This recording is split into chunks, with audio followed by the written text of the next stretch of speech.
लड़कियों को एक लाइन में खड़ा किया गया है और अमीर ग्राहक उन्हें सामान की तरह चुन रहे हैं। ये सब दुनिया भर से किडनैप करके लाई गई है। इस जगह पर इनके कोई अधिकार नहीं है। यहाँ तक कि प्रेग्नेंट होने पर भी इन्हें ग्राहकों को संभालना पड़ता है। एक अमीर आदमी की नजर एक नई गोरी लड़की पर पड़ती है, लेकिन ये लड़की नई थी और उसके चेहरे पर गुस्सा साफ दिख रहा था। मगर किडनैपर और उस अमीर आदमी को उसके गुस्से से कोई फर्क नहीं पड़ा, बल्कि वो लोग गंदे मजाक करने लगे। लड़की को वो अमीर आदमी अपने साथ ले गया। कमरे में जाने के बाद वो डर से कांप रही थी। उसे पता था कि आगे क्या होने वाला है और इस सोच से ही वो बहुत डरी हुई थी। लेकिन वो जितना डर रही थी, वो आदमी उतना ही एक्साइटेड हो रहा था, और वो आदमी जितना एक्साइटेड हो रहा था, लड़की उतना ही विरोध कर रही थी। आखिरकार डर के मारे लड़की ने जोर से हाथ पैर चलाना शुरू कर दिया और उसने उस आदमी को एक जोरदार लात भी मार दी। फिर वो दरवाजे की तरफ भागने लगी, पर जैसे ही वो बाहर निकली, कुछ कदम चलने के बाद ही दरवाजे पर खड़े किडनैपर ने उसे रोक लिया। किडनैपर के पास उसे समझाने का वक्त नहीं था। उसने सीधे सीधे लड़की को बेहोशी का इंजेक्शन लगा दिया। लड़की जल्द ही पूरी तरह बेहोश हो गई और अब वो अमीर आदमी उसके साथ कुछ भी कर सकता था। आज उसके साथ जो हुआ वो तो यहाँ लाई गई लड़कियों की तकलीफों का बस एक छोटा सा हिस्सा है। बधाई हो, आप एक और ऐसी फिल्म देखने जा रहे हैं जो सच्ची घटना पर आधारित है। फिल्म की कहानी अमेरिका के एक खुफिया कैंपस पर सेट है, जहाँ सिर्फ किडनैप की हुई लड़कियां ही है। कैंपस का मालिक उनसे कहता है कि अगर वो कुछ खास गिनती के ग्राहक संभालेंगी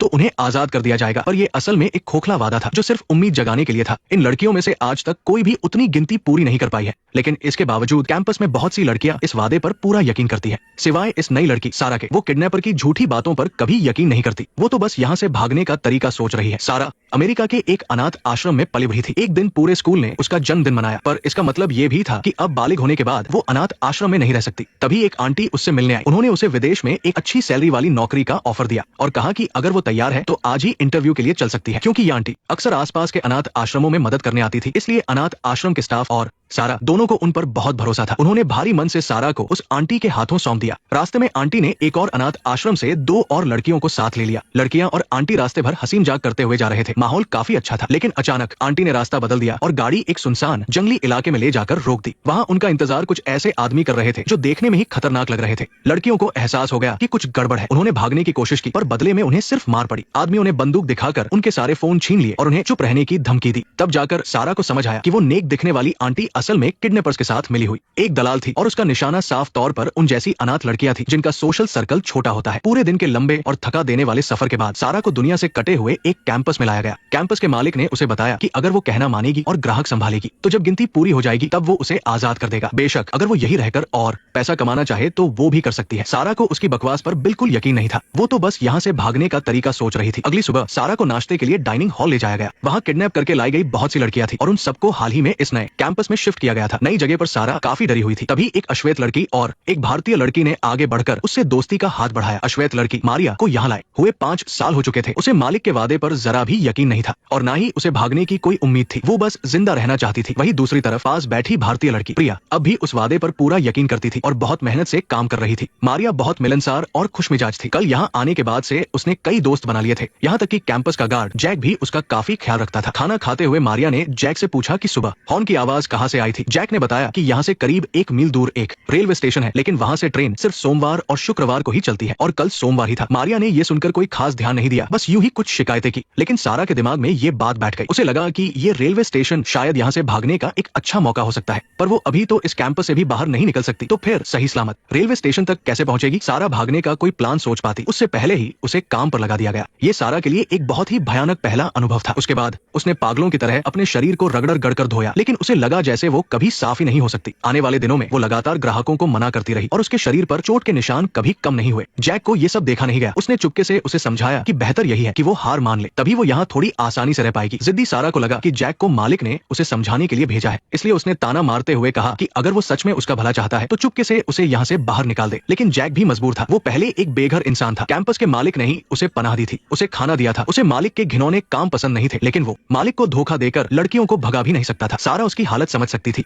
इसलिए उसने बस इतना पूछा कि क्या वो पुलिस को बुलाने में मदद कर सकता है। पर पुलिस को बुलाने का भी कोई फायदा नहीं था। यहाँ आने वाले कई ग्राहक आसपास के पुलिस वाले ही थे। वो लोग मालिक को बचाते थे। नेक्स्ट पार्ट देखने के लिए वीडियो को लाइक करो।